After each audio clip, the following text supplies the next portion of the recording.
کی سلامتی کے لیے فکر مند ہوتے تھے اور رویا کرتے تھے۔ حضرت ربعی بن حراش رحمہ اللہ تعالی بڑے مشہور محدث گزرے ہیں، صحیح بخاری شریف میں جا بجا ان کا تذکرہ ملتا ہے۔ ان کے بارے میں علامہ ذہبی رحمۃ اللہ علیہ نے لکھا ہے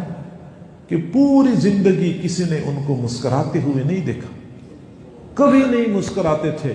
کسی نے پوچھا کہ آپ بالکل مسکراتے نہیں ہیں، فرمایا میں کیسے مسکرا سکتا ہوں کہ مجھے نہیں معلوم کہ میں اپنا ایمان بچا کے لے جا سکوں گا یا نہیں لے جا سکوں گا۔ ہاں، جس دن مجھے یقین ہو جائے کہ میں اپنا ایمان بچا کے لے جانے میں کامیاب ہو چکا ہوں، اس دن دنیا والے مجھے مسکراتا دیکھیں گے۔ علامہ ذہبی رحمۃ اللہ علیہ فرماتے ہیں کہ زندگی میں تو کسی نے ان کو مسکراتے ہوئے نہیں دیکھا، لیکن وفات کے بعد جب غسل دینے والے ان کو غسل دے رہے تھے، وہ غسل کے تختے پہ مسلسل مسکرا رہے تھے، دنیا والوں کو پیغام دے رہے تھے کہ میں اپنا ایمان بچا کے لے جانے میں کامیاب ہو چکا ہوں۔ کبھی ہم نے غور کیا ہے، اس وقت ہم ہوش و حواس کی حالت میں ہیں، دماغ ٹھیک کام کر رہا ہوتا ہے، بالکل سارے اعضاء بالکل صحیح اور بحال ہیں، تمام حصے بالکل صحیح کام کر رہی ہیں، لیکن شیطان جب ہمیں دھوکہ دے جاتا ہے، ہم سے گناہ کروا لیتا ہے، بعد میں ہمیں پتہ چلتا ہے کہ ہاں یہ کیا ہوا، شیطان نے مجھ سے گناہ کروایا، شیطان نے مجھے ورغلایا، شیطان نے مجھے دھوکہ دیا۔ ہوش و حواس کے عالم میں اس وقت شیطان کا مقابلہ ہم نہیں کر پا رہے، جب موت کے سکرات طاری ہوں گے، ہوش و حواس بھی بحال نہیں ہوں گے، اس وقت شیطان کا مقابلہ کرنا اور اپنے ایمان کو بچا کے لے جانا کتنا دشوار ہوگا۔ اور میرے بھائی، ہم ویسے مطمئن بیٹھے ہوئے ہیں، حالانکہ حقیقت یہ ہے کہ اس وقت اگر ہم بازار میں نکلتے ہیں تو اپنی نگاہوں کی حفاظت ہمارے لیے مشکل ہو جاتی ہے۔ بندہ عزم بھی کر لے کہ میں اپنی نگاہ کو بچاؤں گا، پھر بھی شیطان ہم پر غالب۔ آپ عزم کر لیں کہ میں اپنی زبان سے جھوٹ نہیں بولوں گا، لیکن آپ دن گزارے تو آپ کو پتہ چل جائے گا کہ یہ عزم کتنی مرتبہ ٹوٹتا ہے۔ آپ عزم کر لیں کہ میں کسی کی غیبت نہیں کروں گا، ایک دن آپ گزارے تو آپ کو اندازہ ہو جائے گا کہ میرا یہ عزم کتنی مرتبہ ٹوٹ گیا ہے۔ تو اگر اس وقت ہم اپنی زبان کی حفاظت کے لیے شیطان کا مقابلہ نہیں کر سکتے، اپنی زبان نہیں بچا سکتے، اپنی نگاہیں نہیں بچا سکتے، اپنے کام شیطانی اعمال سے نہیں بچا سکتے، تو اس وقت اپنے ایمان کو بچانا اس لیے زیادہ دشوار ہوگا کہ ہماری نگاہوں کو گمراہ کرنے کے لیے تو شیطان اتنی کوشش کرتا بھی نہیں ہے،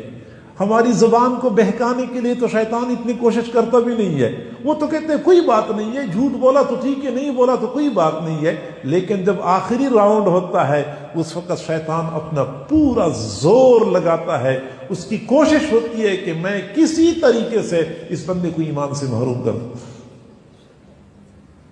اور یہی وجہ ہے کہ شیطان کو جس وقت حضرت آدم علیہ السلام نے دربار سے نکالا تھا، اس وقت اللہ تعالیٰ نے دربار سے نکالا تھا، اس وقت شیطان نے قسم کھائی تھی، فَبِعِزَّتِكَ لَأُغْوِيَنَّهُمْ أَجْمَعِينَ، اللہ تیری عزت کی قسم، میں اولاد آدم کو سب کو گمراہ کروں گا۔ اس نے قسم کھائی تھی کہ میں گمراہ کروں گا، اور وہ اپنی اسی قسم کو پورا کرنے کے لیے دن رات ایک کر کے مصروف عمل ہے، پوری زندگی بندے کا پیچھا کرتا ہے، پیچھا کرتا ہے، پیچھا کرتا ہے، اور جب آخری لمحات ہوتے ہیں اس وقت شیطان چھوٹا بچہ نہیں ہے، وہ بڑا سمجھدار ہے، اس کو پتہ ہے کہ یہ آخری راؤنڈ ہے، اس میں اگر میں جیت گیا اس کی پوری زندگی کی محنت پہ پانی پھیر جائے گا، تو وہ پورا زور اس وقت لگاتا ہے۔ ابھی تو اس نے کبھی زور دکھایا نہیں ہمیں۔ دشمن کبھی ایسا ہوتا ہے کہ دشمن مجھے دیکھے، میں دشمن کو دیکھوں تو مقابلہ کرنا آسان ہے، دشمن کو میں پہچانتا ہوں کہ وہ میرا دشمن ہے تو اس سے بچنا آسان ہے۔ وہ ہمارا دشمن ایسا ہے کہ ہمیں نظر ہی نہیں آتا اور ہم اس کو نظر آتے ہیں۔ إِنَّهُ يَرَاكُمْ هُوَ وَقَبِيلُهُ مِنْ حَيْثُ لَا تَرَوْنَهُمْ، ایک تو یہ مسئلہ ہے۔ دوسری بات یہ ہے کہ دشمن اگر میری صلاحیت جتنی صلاحیت ہے تو پھر بھی مقابلہ کرنا آسان ہے، لیکن وہ تو اتنا خطرناک دشمن ہے، اتنا تجربہ کار ہے، اتنا تجربہ کار ہے کہ ہر بندے کی نفسیات کو جانتا ہے۔ ایک نہیں، دو نہیں، کروڑوں نہیں، اربوں کھربوں لوگوں کے ساتھ اس نے کشتی لڑی ہے، اس کا مقابلہ کرنا کون سا ہمارے لیے آسان ہوگا؟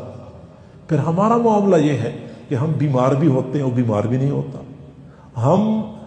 بیوی بچوں کے جھنجھٹ میں پھنس جاتے ہیں، اس کی بیوی بچے بھی نہیں ہیں، ہمیں نیند آتی ہے تو اس کو نیند بھی نہیں آتی، ہم تھک جاتے ہیں، وہ تھکتا ہی نہیں ہے۔